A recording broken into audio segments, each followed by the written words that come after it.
The scent clung to her like a memory, warm, floral, familiar, but not mine. She walked in late, again, keys jingling like an afterthought as she dropped them on the hallway table.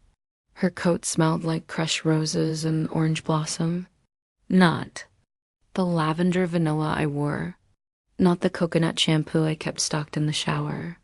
"Sophia," I said gently, trying not to sound accusatory. "You smell different." She barely looked up. That perfume, it's not yours. Or mine." She paused, just long enough for a lie to catch up with her. Then she smiled, that lazy, practiced curve of her lips I used to find irresistible.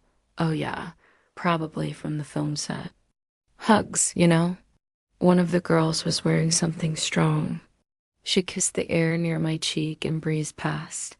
She always had an explanation, always made me feel small for asking. Like suspicion was a flaw in me, not a fracture in us.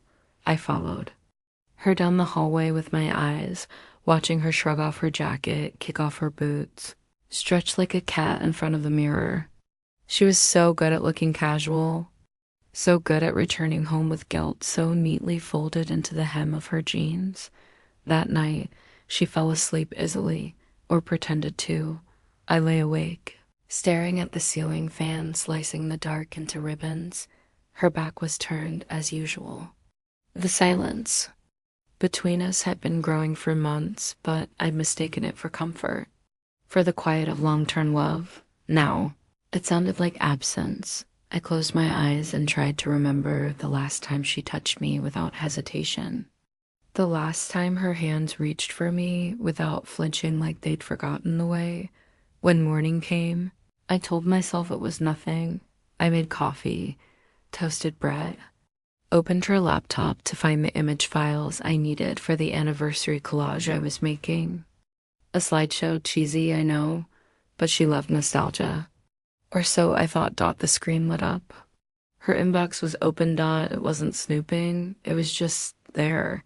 Waiting. The top message was unread. A name I didn't know. A photo preview of someone in a silk robe, holding a wine glass, smirking into the camera. My fingers moved before I could stop them. Click. It opened. There were paragraphs, long, tender messages. Jokes they shared, plans they made. She called her angel. Said things like, "You're my quiet in the chaos, and no one sees me like you do." I scrolled further. A video. Sophia reading poetry. The same lines she once read to me in our kitchen, barefoot and wine drunk. Now she recited them in someone else's sheets. I didn't cry. Didn't gasp. Didn't scream. I just sat there, watching the slow unspooling of the woman I thought I knew, replaced by a version of her I didn't recognize. It wasn't just that she cheated. It was the way she rehearsed intimacy with someone else. All while I was cooking her birthday dinner in the other room. The betrayal wasn't loud. It was quiet, calculated, intimate. I closed the laptop. My hands didn't shake. That scared me the most, the calmness. Like my body already knew this day would come. I looked around our apartment. The photo booth strip on the fridge. Our smiles, our teeth too big. The half-burned vanilla candle by the window. The stack of unopened mail. The coffee mug she always used but never washed. Suddenly, everything looked borrowed.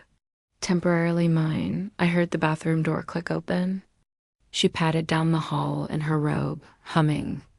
That same hum she always did when she thought no one was listening. "I'm heading to the studio," she said, grabbing her camera bag. "You good?" I nodded, smiled even. "Yeah, go make magic." She winked, always. And just like that, she was gone. I stood in the silence she left behind, wondering who I'd been sleeping next to, wondering how many times she had told someone else she loved them, the same way she told me, like a secret. Like a sigh, I didn't confront her. Not then. I waited, watched, listened. I started noticing things. The texts she typed in the bathroom, the way she'd never charged her phone near me anymore. How she stopped laughing at my jokes, or worse, how she pretended to. Each moment chipped away at the version of us I had been clinging to. Thought of the time I stitched her jacket when it ripped in winter. She said no one ever fixed things for her. I thought I was different. I thought fixing meant loving, but maybe she liked things broken. Easier to leave behind. I began to count how many lies could fit in a single "I love you." The scent of that. Other women still lingered on her scarf the next day. I buried my face in it when she left for the studio and cried, not for her, but for me, for how small I had become, how invisible. And yet, somewhere inside the ache, a part of me began to whisper, "You're still here. You're still here." 2 years ago, I walked into a poetry reading because I was lonely, not in the dramatic, cinematic way, just the quiet kind.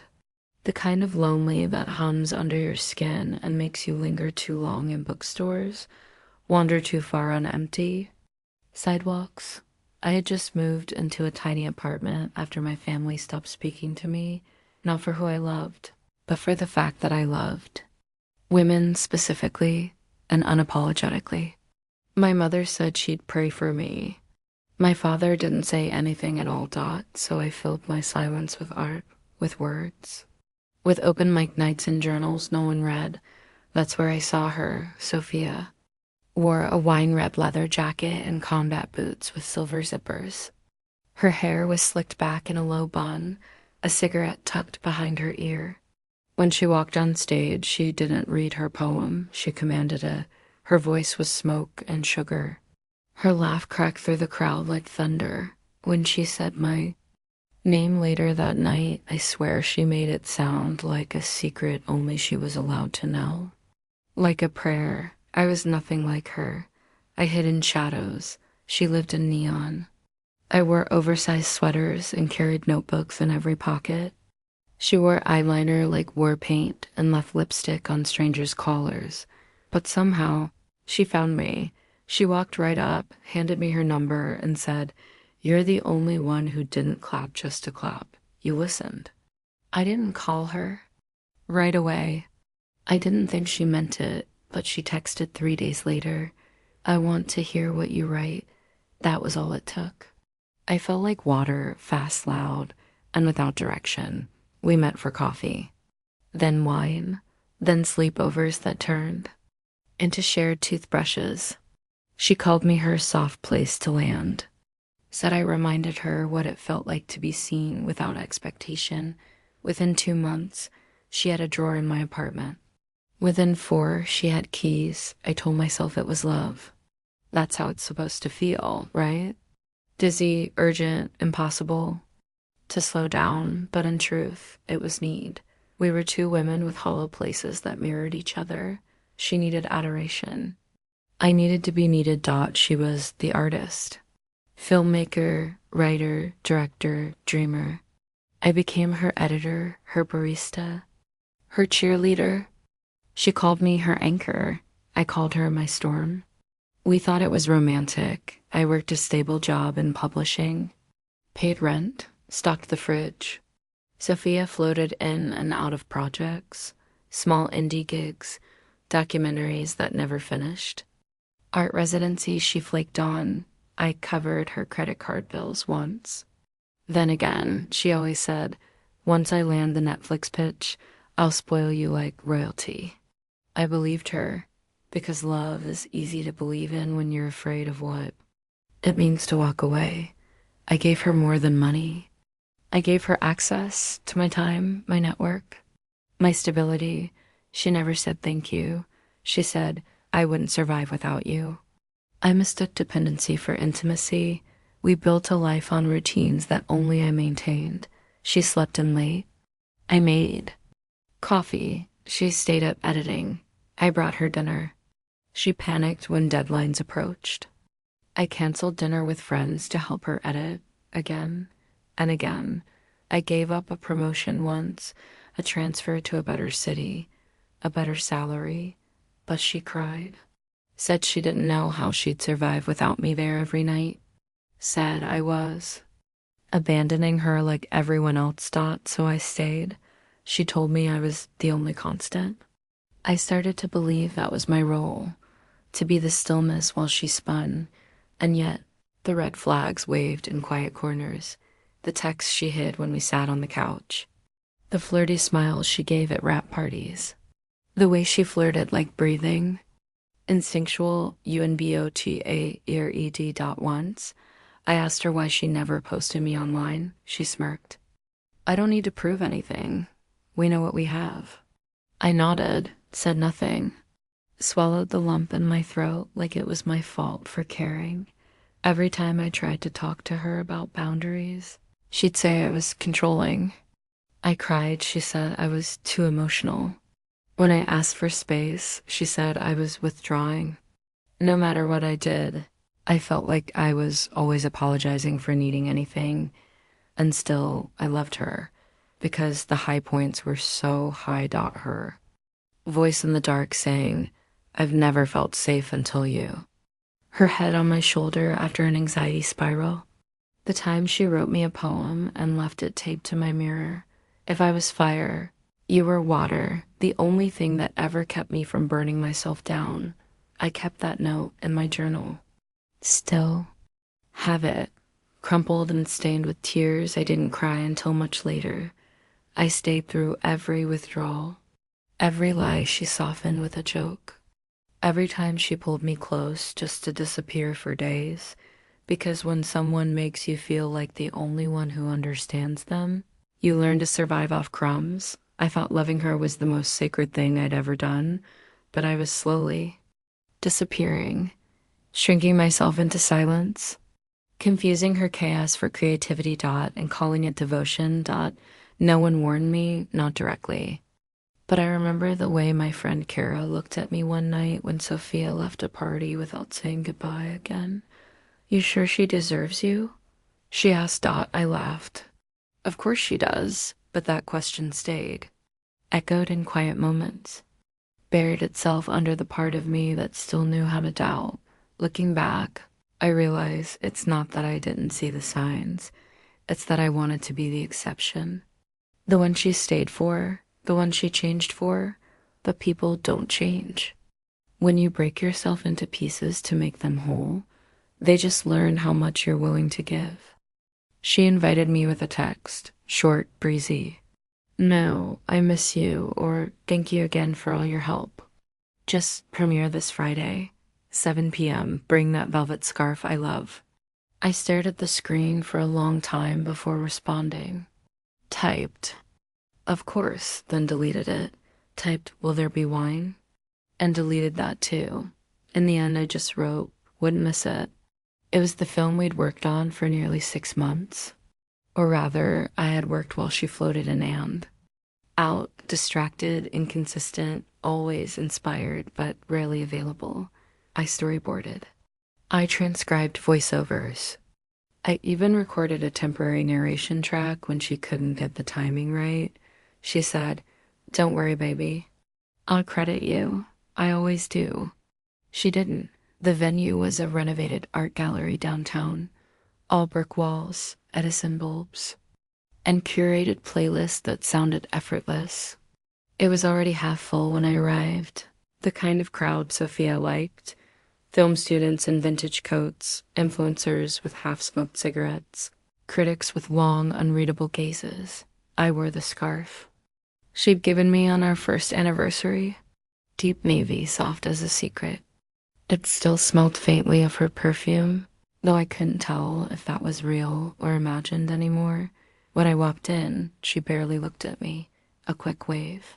A kiss on the cheek that missed. Her arm was around someone else, a tall girl in a linen jumpsuit and cherry lipstick. They were laughing at something. Something not me. I stood by the far wall, invisible, watching her talk like the world had never broken her heart or anyone else's. At 7:15, the lights dimmed. The screen flickered to life. Her name filled the wall, oversized and elegant. A film by Sophia V. No subtitle. No mention of collaborators. I held my breath. The opening shot was familiar, a field of wind turbines at dawn. My idea. I remembered pitching it over breakfast, pointing at a magazine photo and saying, "They look like slow-moving dancers." She had loved it, said it was so metaphorical. The next scene rolled in, then another. I watched my fingerprints flicker across the screen, the pacing, the framing, the dialogue. Even the music I'd suggested made the final cut. Then came the voiceover. Not mine.her.no. Her, the girl. The one from the messages. The one she called Angel.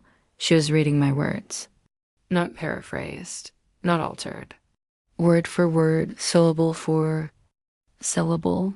The script I wrote during one of Sophia's many disappearances. She hadn't even changed the punctuation. The girl delivered the monologue in soft, breathy tones like she was exhaling truth. I felt sick. I kept watching. Scene after scene.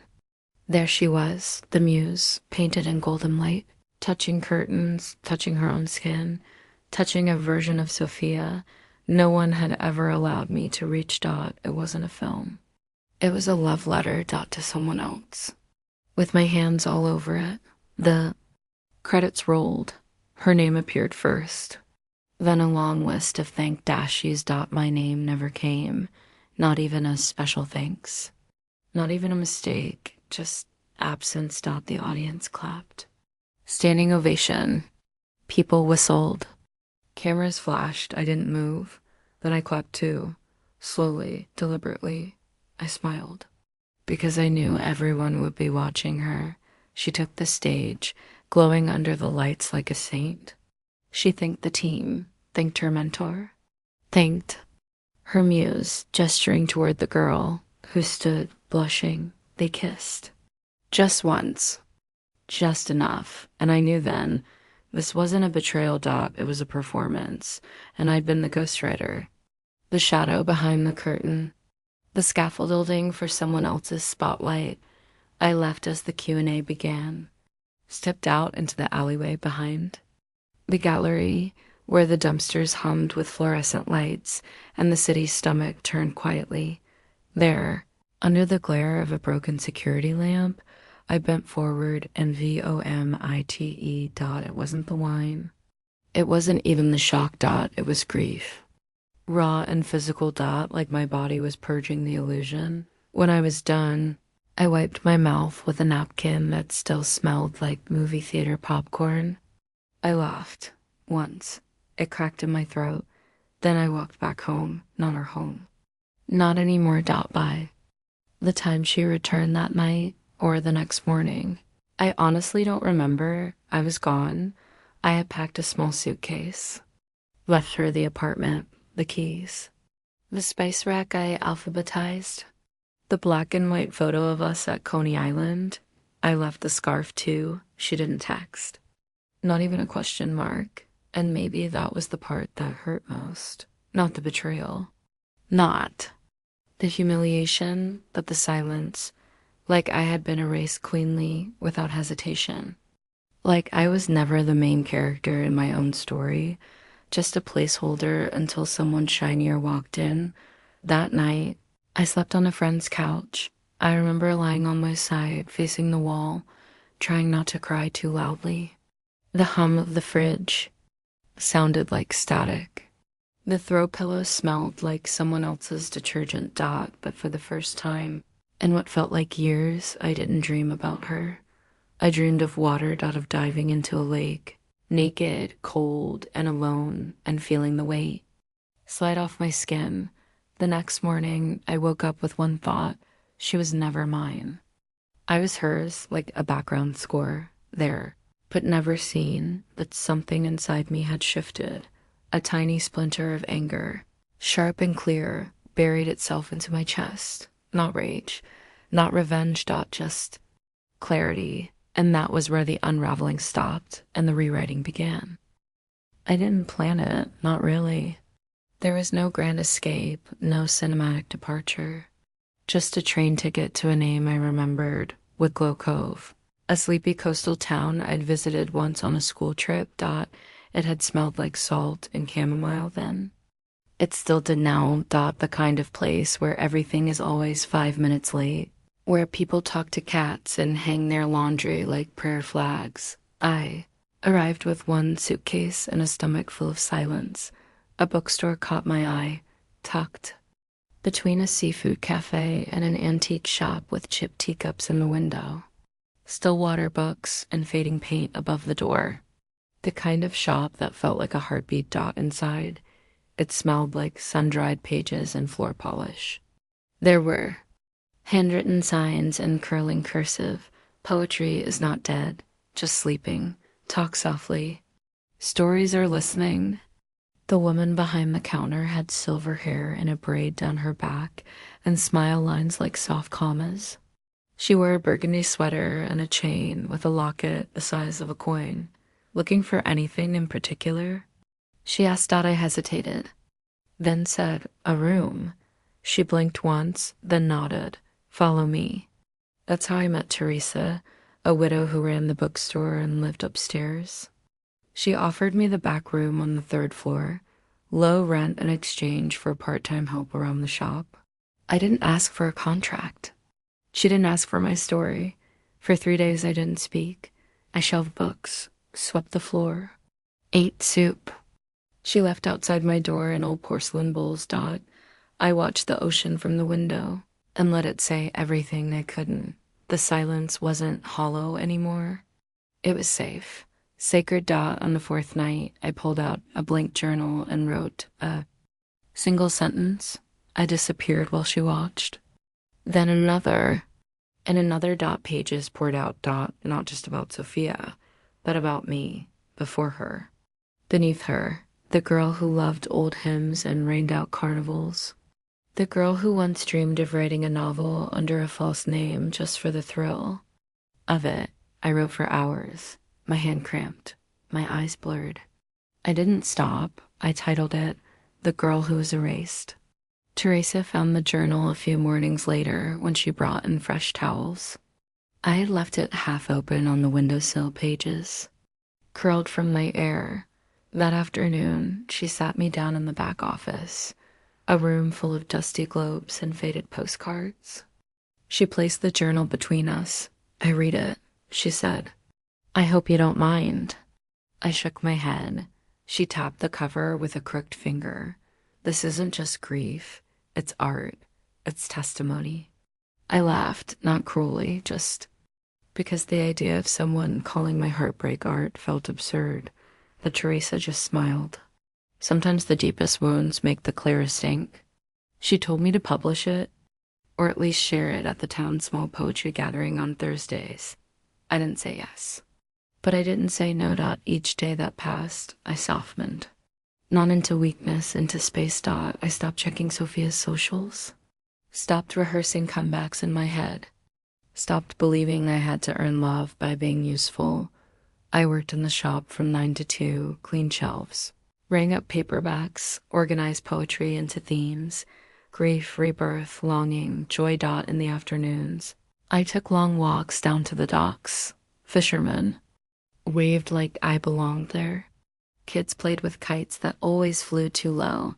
I bought local honey, learned how to shell clams, got used to the way my name sounded when no one was using it to manipulate me. And slowly, I built a life, not a dramatic one, not an Instagrammable one, just a life. I started journaling daily, essays, fragments, fiction that was really truth. In costume, I submitted one anonymously to an online magazine. Then another. One was published. Then two. Readers began commenting, sending quiet private messages. I thought I was the only one. This made me cry, in a good way. You put words to something I didn't know how to say. And for the first time in months, I felt something like purpose. I wasn't just healing. I was remembering. The girl before. The voice inside. The version of me that Sophia had blurred out with glitter and gaslight. One evening, Teresa and I sat on the bookstore's rooftop. The sky was painted in wine and ash, and seagulls called like broken violins. She poured us chamomile tea. Said nothing for a long time. Then, "You're not the same girl who came here, you know." I looked at her. "No," she smiled, eyes twinkling. "That girl was looking for silence. You're making sound again." I looked down at my hands, ink-stained, salt-dried. Steadier now. Maybe she was right. Maybe healing isn't loud. Maybe it's made of tiny choices. Like saying no. Like writing a single sentence. Like staying in a town where no one knows your mistakes. Or like choosing to be someone new, not by forgetting who you were, but by forgiving her. The envelope was ivory. Heavy dot, it arrived on a Tuesday. The kind of day when fog hangs like breath and everything feels suspended in time. I opened it with fingers that didn't shake Dot inside. An invitation, keynote speaker, national storytelling. Summit, same city, same venue. Same stage where Sophia once lit up the room like lightning in a bottle. I said yes before I could talk myself out of it, Dot, in the months since I'd left. I'd become two people. One, quiet and sun-touched, who swept the bookstore floors and brewed strong tea and spoke to the sea as if it were kin. The other, reborn in ink L. R. Halden, the name I wrote under. A pseudonym that felt less like hiding and more like stepping into a version of myself untouched by anyone's hands. My book. The Girl Who Was Erased had been out for 3 weeks.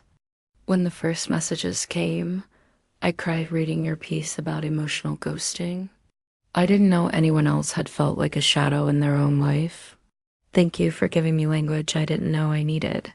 It wasn't just healing, it was returning.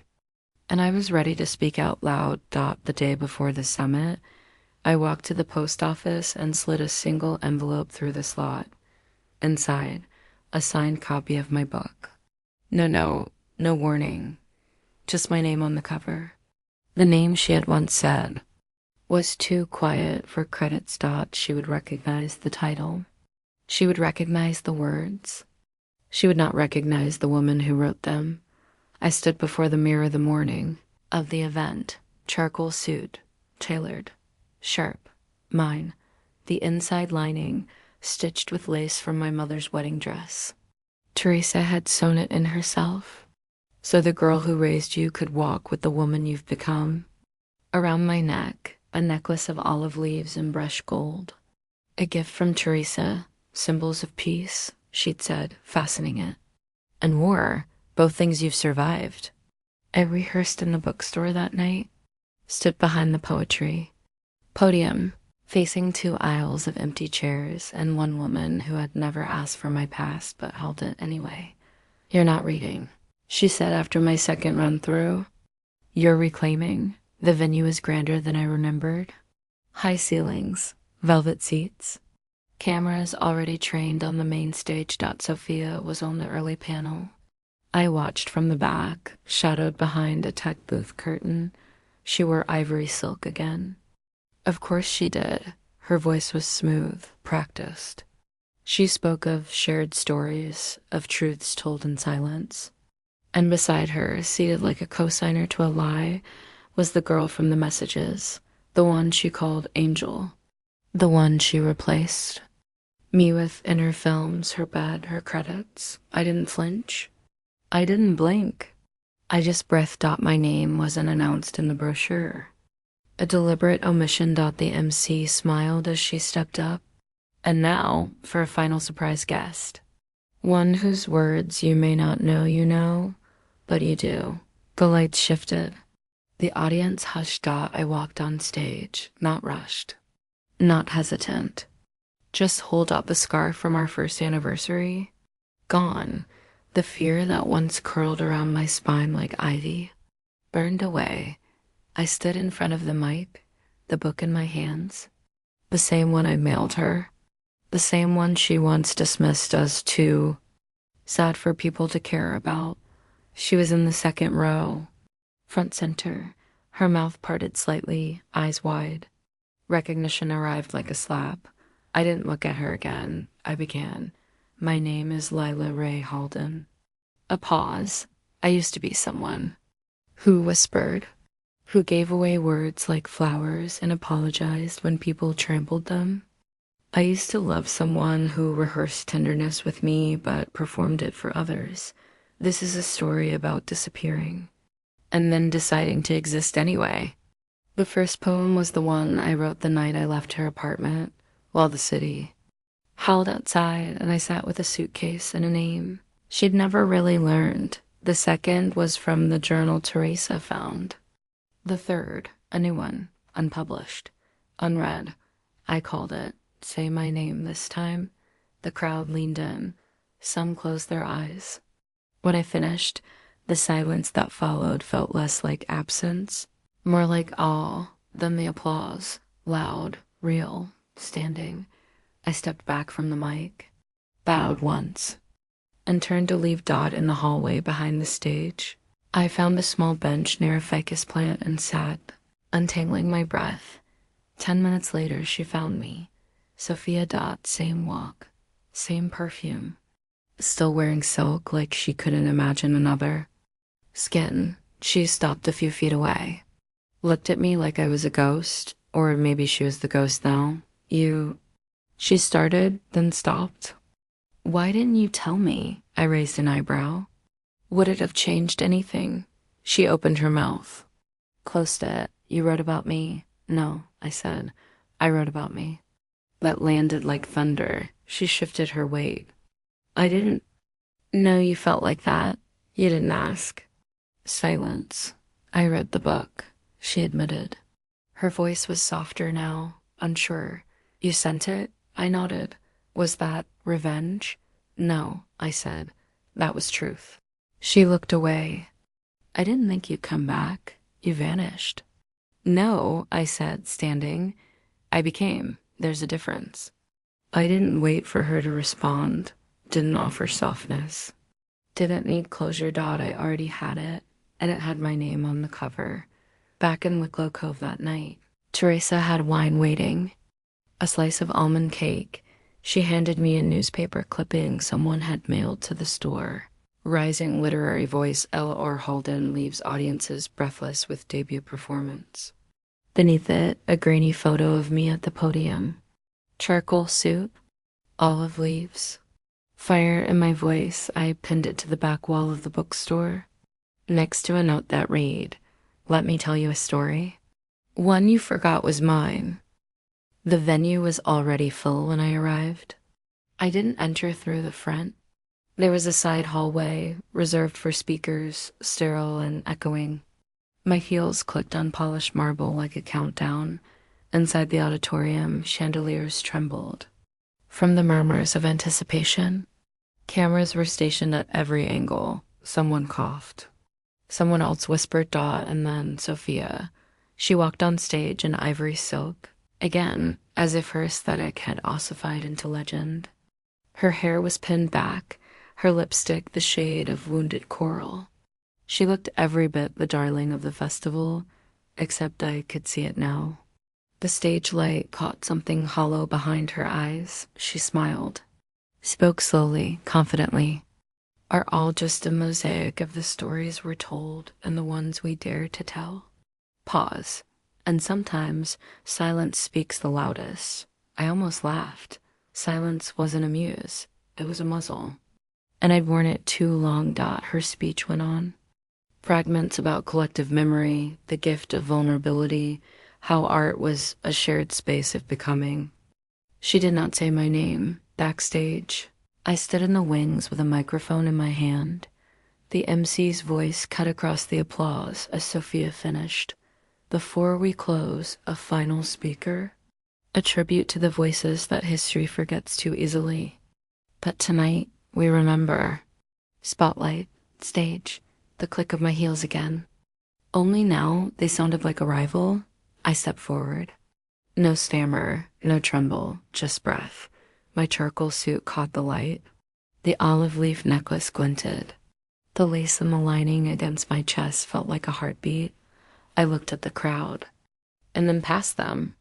Into the second row, center Dot. She was still standing there, not radiant now. Just small. I opened my journal, not the book. The new piece, and I read. She took my voice, dressed it in lace, hung it from the lips of another girl, and called it art. She cut my name from the credits like a surgeon slicing the soul from the skin, smiling as if it were mercy. Silence, not the uneasy kind, the sacred kind. But I am not a scar for your spotlight, not a draft you forget to save. I am the echo you buried that clawed its way back to voice. I closed the notebook, let the weight of it settle, and said clearly, you were the fire, but I was the match. The pause afterward stretched into something holy. Then movement. A woman in the back stood, applauded. Then another. Then the entire auditorium, rising as one. I didn't look at her again. I didn't need to. Outside, the air was cool and salted with sea breeze. The summit center lights glowed behind me like a city I'd outgrown. Sophia followed me out. Of course she did. Wait, she said. Lila, just wait. Her voice had cracks in it now. Human ones. I turned slowly. She looked as if she had rehearsed this moment but lost the script. I didn't think you'd... She stopped herself. Tried again. You weren't supposed to be here. I tilted my head. You mean I wasn't invited? She winced. I didn't know you'd still care. That this would still matter to you. I smiled. But it was the kind of smile you give to graves. It doesn't. Not you. I stepped closer. Just enough. You didn't just take my words, I said. You took my absence and made it beautiful. You made silence perform. You made forgetting look like genius. She looked like she might cry. But I'd seen that act. Before I gave you everything, she said softly. You meant more than no, I said, calm, certain. I meant less. That was the whole problem. She blinked. I exhaled and said the last line I'd ever say to her. You were the fire. But I was the match, and now I write my own flames. The car door opened beside me. Teresa sat in the driver's seat, warm coffee in the holder. She didn't ask how it went. She didn't have to dot as we pulled away. The venue shrank behind us. A theater of old roles I would never audition for again. We drove into the dusk. Somewhere between the coast and whatever came next, I rested my head against the window, feeling the lace against my skin, the name in my chest, the voice no longer borrowed. Back at the bookstore weeks later, a new postcard arrived. From a reader in Montreal. She'd seen the summit online. Watch the speech. Read the book. She wrote only this. I thought I was invisible too, but then I heard you. Thank you for speaking. I placed the card on the bulletin board. Right. Next to a tiny printed quote I clipped from an old poetry magazine. Tell the story anyway. Even if they forget your name, say it anyway. And I will, because it's mine now. Because I remembered. Because I never stopped writing. Even when they stopped listening. Because I never was a supporting character. I just forgot I wrote the script.